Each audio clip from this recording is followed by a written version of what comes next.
ধন্যবাদ জানাই আমাদের মাননীয় সভানেত্রী কংগ্রেস কমিটি সোনিয়া গান্ধীকে। উনি আমাদের ত্রিপুরার ইনচার্জ ভূপেন বড়াকে ত্রিপুরাতে পাঠিয়েছেন। উনি সোনিয়া গান্ধী ত্রিপুরার পরিস্থিতি, ত্রিপুরাতে যে একটা কমপ্লিট নৈরাজ্য চলছে বিজেপি শাসনে, আইন শৃঙ্খলার অবনতি, মানুষের সাথে প্রতারণা, গরিবদের উপর লাঞ্ছনা, সর্বোপরি স্বাস্থ্য পরিষেবা নিয়ে যে একটা অমানবিক সরকারের ব্যবহার, দায়িত্বহীনতা, সেইগুলি নিয়ে মাননীয় সভানেত্রী অবগত হয়েছে। ত্রিপুরার ব্যাপারে মানুষের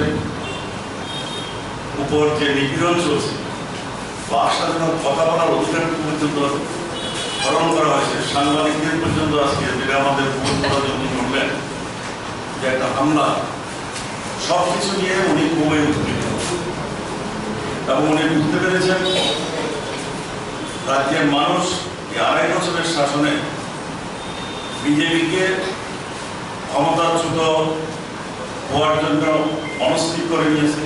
উনি এই ব্যাপারে সম্পূর্ণরূপে অবগত আছেন। ওনার বিভিন্ন সোর্সের থেকে ওনার কাছে যে খবর, সেই খবরে ত্রিপুরার ব্যাপারে উনি খুবই উদ্বিগ্ন। সেই জন্য এই সরকারের এইভাবে চলতে দেওয়া যায় না। সেই জন্য আমাদের মাননীয় সম্পাদক এখানে ভূপেন বড়াকে পাঠিয়েছেন। আমাদের যারা সিনিয়র নেতৃত্ব আছে প্রদেশ কংগ্রেসের, তাদেরকে নিয়ে আলোচনা করে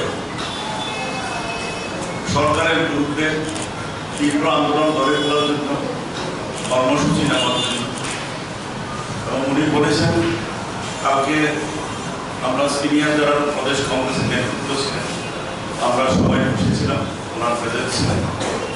সেখানে আমরা সিদ্ধান্ত নিয়েছি, কারণ আপনারা জানেন একটার পর একটা মানুষের অবহেলা, সেই সিট ফান্ড থেকে সেই 10,323 কর্মচারীদের, এগুলি সব বিজেপির আগে প্রতিশ্রুতি এবং কংগ্রেসের নেতৃবৃন্দ থেকে কংগ্রেসের কর্মীরা আন্দোলন করতে গেলে প্রতিনিয়ত আক্রমণ।